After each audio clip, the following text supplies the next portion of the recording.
Il y a une dette qu'on finira toujours par payer.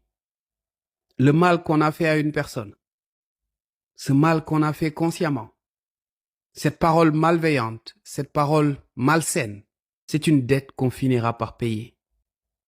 Et croyez-moi, Dieu n'est pas pressé. La contrainte de temps, Dieu ne la connaît pas. Et on finira par payer cette dette. Et ce n'est pas comme une dette financière où on peut croiser les bras et dire à cette personne, je ne vais pas te payer parce que je n'ai rien. On finira par payer cette dette. On la paiera de 3 manières. La première, on peut la payer en échouant absolument tout ce que l'on entreprend. Absolument tout. Aussi bien les projets professionnels que même notre vie sentimentale. Absolument tout. La deuxième chose, on peut payer cette dette par notre propre santé. On tombe malade et on ne comprend pas pourquoi. On tombe malade, on se pose des questions. On se dit, mais comment est-ce que cela se fait? Alors que nous sommes en train de payer une dette morale. Et la troisième, eh bien, c'est qu'on va finalement regrouper, et c'est la pire des manières de payer cette dette.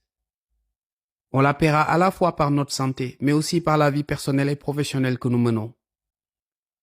Une personne intelligente doit garder cela en tête. Il arrive des fois que nous pensions que nos vœux et nos prières ne sont pas exaucés. Mais comment est-ce que ces vœux et ces prières peuvent être exaucés si nous avons des dettes morales envers les personnes avec qui nous vivons ou même des personnes que nous ne connaissons pas?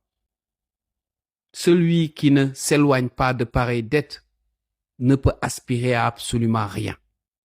Et même si vous réussissez, même si vous allez au sommet avec ces dettes, avec de pareilles dettes, vous allez au sommet pour mieux tomber. Croyez-moi.